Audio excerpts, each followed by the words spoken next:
Hi there, and welcome to the third ever episode on the Wabi Sabi channel. Welcome, everyone. Welcome back, Coach Jamie. How are you today? Good. How are you? I'm good. I'm good. And it was actually your idea to talk about the gas and brake model today, which is really foundational. So I think it makes so much sense to talk about like the like core understanding that leads to so much to things to be so much clearer, easier. So yeah. Yeah, How do you feel about absolutely. talking? So when we answer questions, it seems like we always go back to the basics. So I figured we should talk about the gas and the brake first. So, for anyone that has never heard of like what is this gas and brake model, it's basically a model of explaining how sleep works for a child, for an adult, for anyone really in quite straightforward language, which can be really helpful. So, we're going to go over it uh you said tennis fashion. We'll go back and forth here. But you'll start with talking about the first part of the gas and brake model, which is the gas. So, go ahead.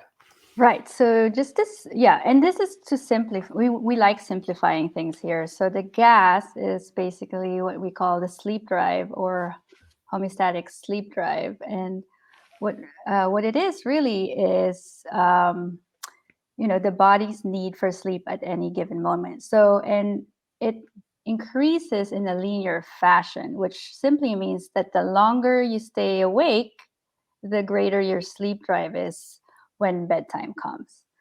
And so, again, like I think you like to use this analogy where, well, what makes us hungry, right? So the longer we fast, or the longer period of time where we're not eating any type of food, then by mealtime we're going to be even hungrier. So it's the same thing with sleep. So so for teenagers, they pretty much have the same pattern for adults, right? So if they stay awake for 16 hours during the day, you can expect them to have like a very good sleep drive by bedtime. So it's about 16 hours after they wake up. So that's it. That's simple. Like the longer you stay awake, the greater your sleep drive is by the time you're in bed. And then yeah, sometimes you kind of said this, but sometimes people wonder, so where does the sleep drive come from? Right, exactly. So like I mentioned, like it comes from being awake. So, and again, it is in a linear, and I even have like a drawing here. I'm not sure if you see it. So this would be time elapsed, and then sleep drive. And so the longer you stay awake, by bedtime, it um, it increases. And so, and then when you sleep, then the sleep drive decreases. And so, and Exactly. that can, and I can use this later on, because what, in terms of what to do if it's a gas issue. So I'll be back. I'll be using the We might same. see that one again. Yeah, maybe. All right. So Very, very that's it. I cool. hope that's clear for everyone. It's pretty simple. Yeah. Pretty simple, yeah. And by the way, I forgot to mention in the beginning that it can help to think of a car here when we talk about the gas and brake model, because a car really has like a gas pedal and a brake pedal, and Mhm. it's pretty straightforward. The gas makes it go right, and we talk now about the gas in terms of sleep, and that is sleep drive. So now let's talk about the brake here. And so um, just as a car has a brake inside it for safety, so does our sleep system. And we call that brake hyperarousal, which basically is when we feel a sense of like heightened alertness, heightened vigilance, we're kind of a little bit on edge. We call that state hyperarousal. And it can come from us being excited about something or nervous or upset, but any kind of heightened emotional state we often refer to simply as hyperarousal. And hyperarousal acts as the brake pedal, the brake in our sleep system.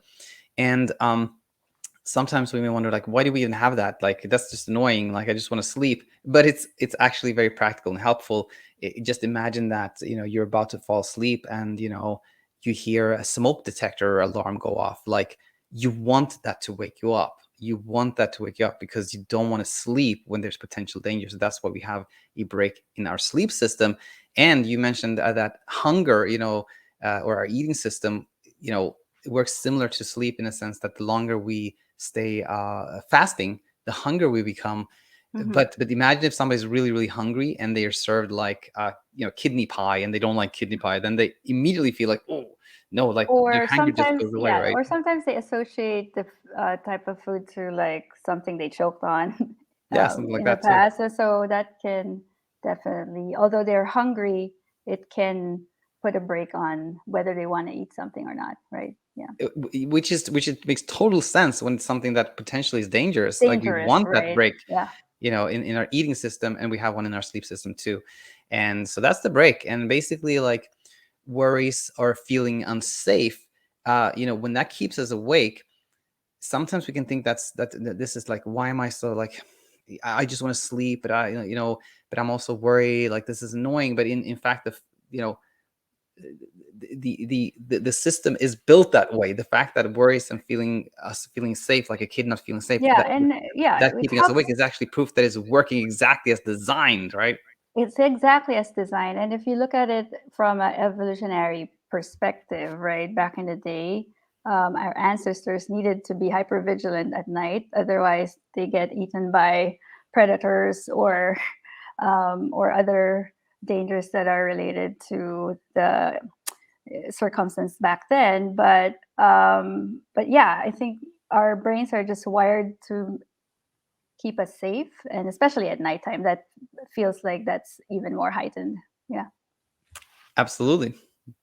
All right, so now we covered the gas and the brake, and now it's actually pretty neat to put these together in 4 scenarios. So let's go over those ones. When we have no gas, there's neither no gas and no brake. What do we have then? We just Just peaceful sleep. actually not, because there's no gas. Remember? Peaceful resting. Yeah, That's yeah, true. exactly. Sorry.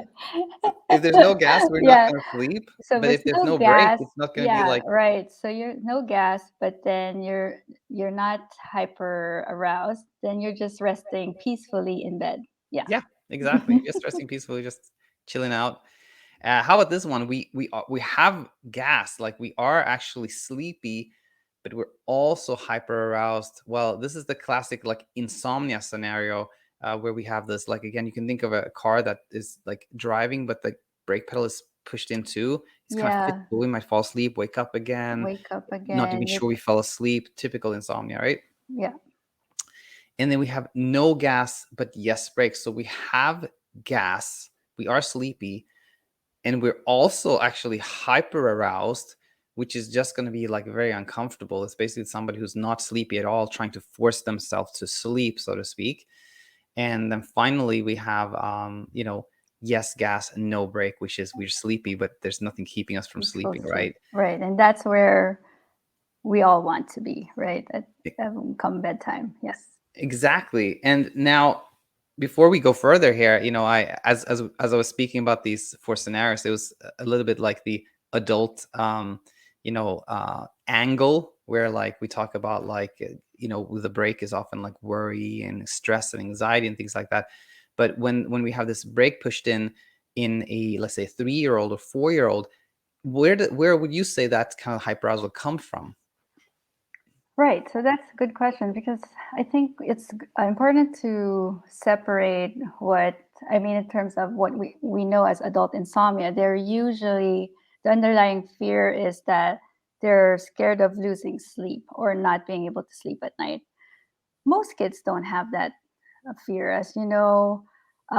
They're usually their fears are not even remotely related to loss of sleep. So it could be fears that are developmentally expected. Most of them are afraid of the dark, right? And so that there are ways to work around that, but I would say majority of the time it would be bedtime signals to them a time of separation from their parent or any kind of figure or adult that they're attached to. So yeah, those are some of the things, and of course it could be related to like more recent events. Did they watch a movie that has a little bit more scary elements, or maybe their friend just told them something scary, and that some of those memories pop up as they're going to bed. So, and like you mentioned, hyperarousal is not always negative. Sometimes it's some excitement for the next day. I know, you know, kids get super excited if there's a birthday or a school event the following that day that they're very excited about, and sometimes they can be very hyper aroused because of all these exciting events for the next day. Yes, yes, it could be many things, but yeah, Mhm. the chief one that comes to my mind was also this kind of sense of loneliness, Mm, safety yeah. issues is a common reason for hyperarousal in child.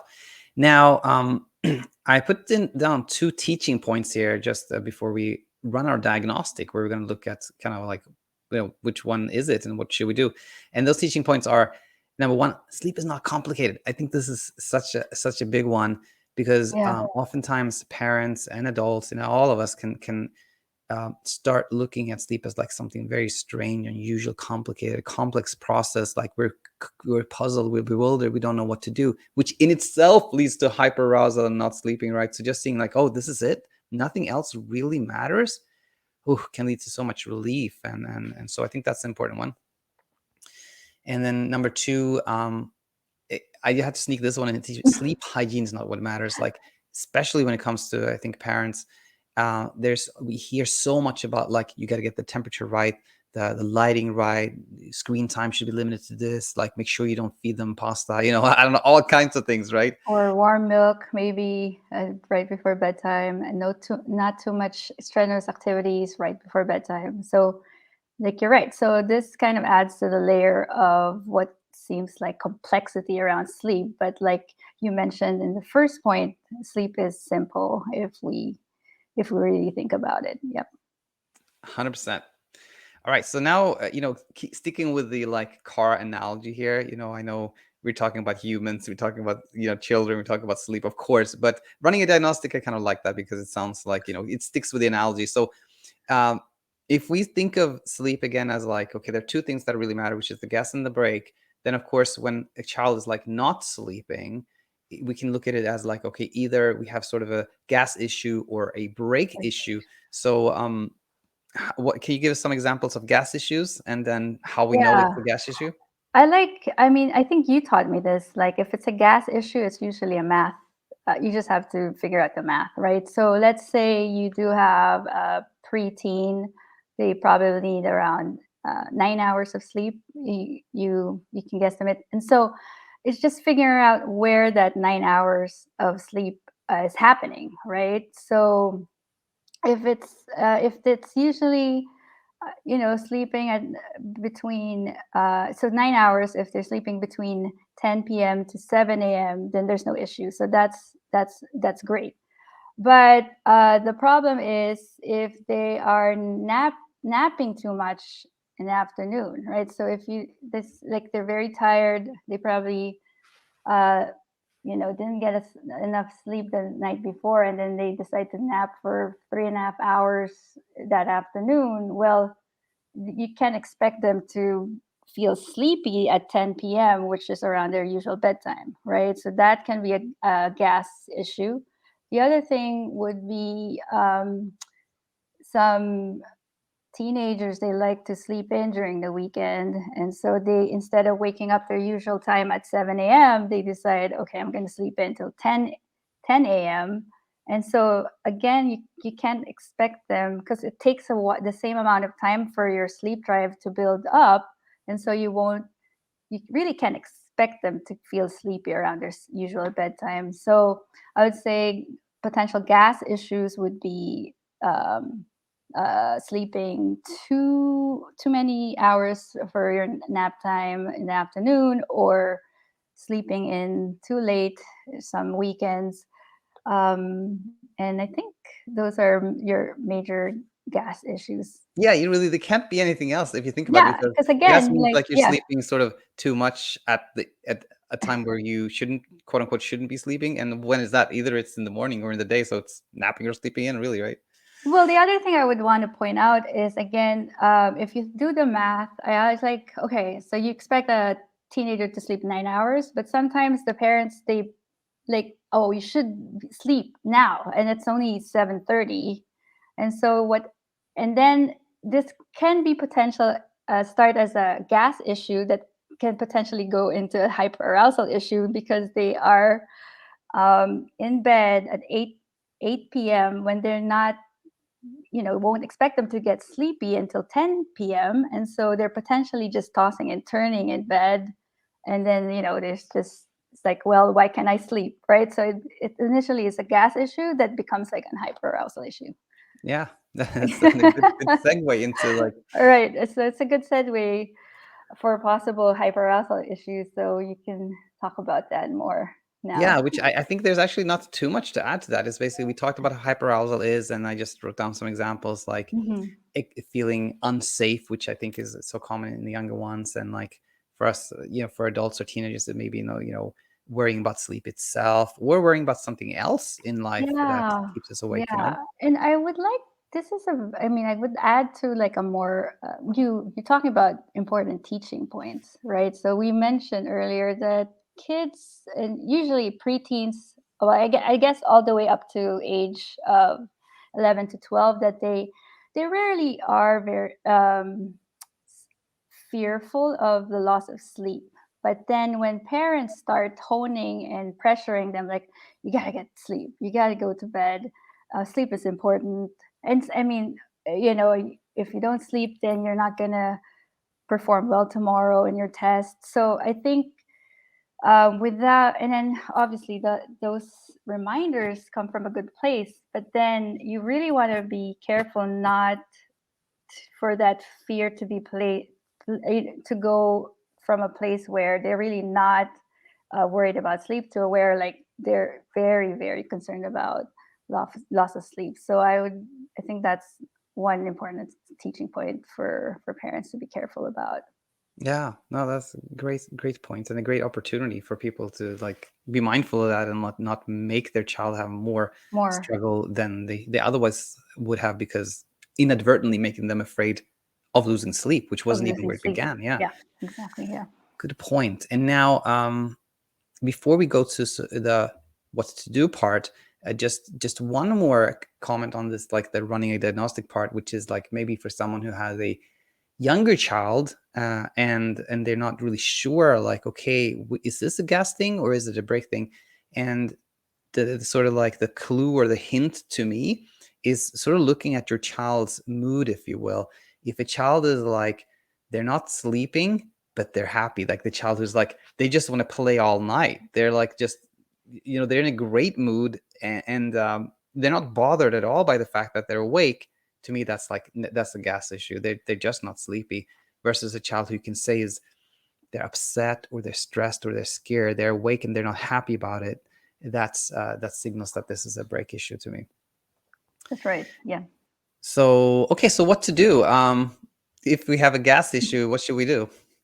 Well, we kind of alluded to some of it, right? So again, it's a math for a gas issues. It's just doing some math, right? So I think it's worthy to kind of know what is developmentally appropriate for your child, depending on what his age is, his or her age is, and so and then um, that can help you manage your expectations. So if just you can just calculate how many hours you think your child needs, and then based on that, you know what time you expect them to wake up, that they're needed to wake up in order to get to school or daycare or wherever you need them to go, and then work your way backwards and to set a appropriate bedtime for them. And then if try your best to limit afternoon naps, make sure they're not too late in the afternoon, and then as best you can set a consistent wake up time even when during the weekends or holidays. But as you know, this is just, I would say, you try to have, uh, we parents know that kids really thrive in some kind of structure and routine, and we can try our best to keep up with these routines. But then be kind to yourself when life happens. and things change, and just restart everything else and go back to your routine when you can. Yeah, absolutely. And also, it's Hmm. not like it's rule of thumb, like, wake up about the same time every morning is helpful, but if we sleep in an extra hour on the weekend or something like that, of course that's fine. Hmm. um all right, so break issues, this is where it's more complex to answer this one, but basically, when a child is feeling unsafe, then they need some form of, they need to feel safe, for that hyperarousal to subside so they can sleep.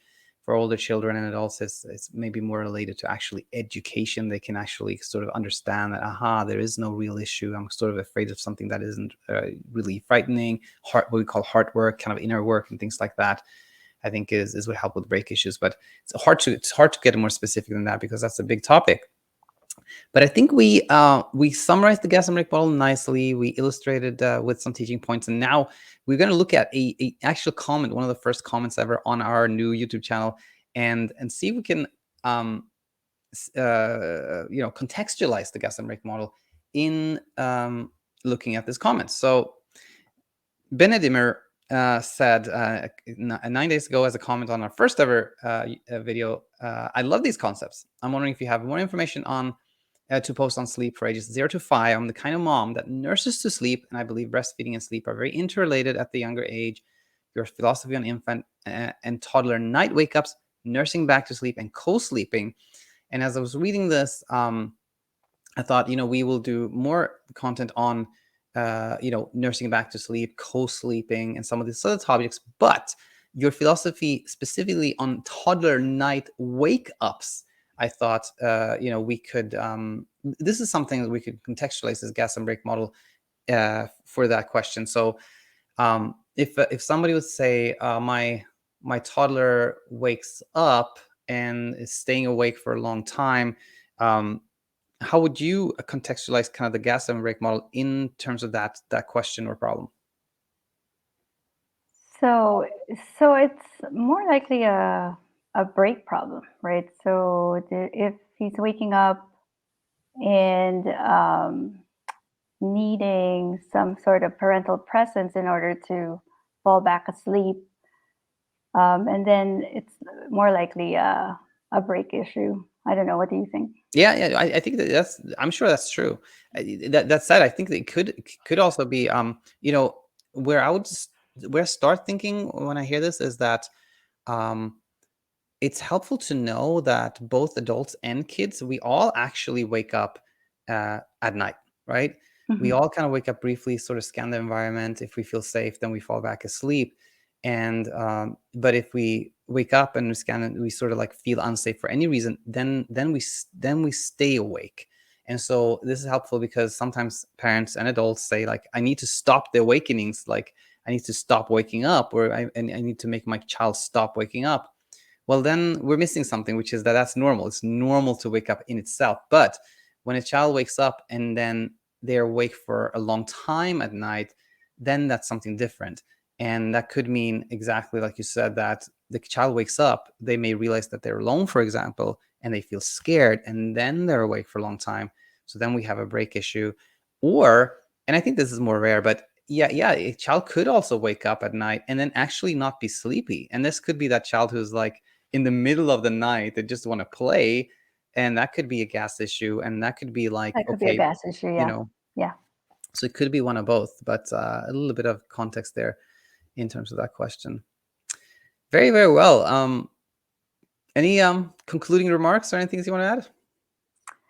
And I think, no, I guess, again, I want to just double down on that, the teaching point where, as parents, we um, can inadvertently add to the hyperaroused state depending on how we react to some of the behaviors that kids have leading up to bedtime. And so, kind of widening that space between the trigger and our response can be very helpful. And just, try to be, offer calm instead of more stress at bedtime. It's definitely helpful. Yeah, and something we should talk more and more about. But now we've laid out this foundational teaching on the Yeah, gas and brake model that we can refer back to. So that's a nice thing. sounds good. Yeah. All right, we'll conclude there. As always, do let us know what you thought about this and in the comment section, and we shall go from there. Thanks so much for being with us today. Bye, everyone. Bye Thanks. bye.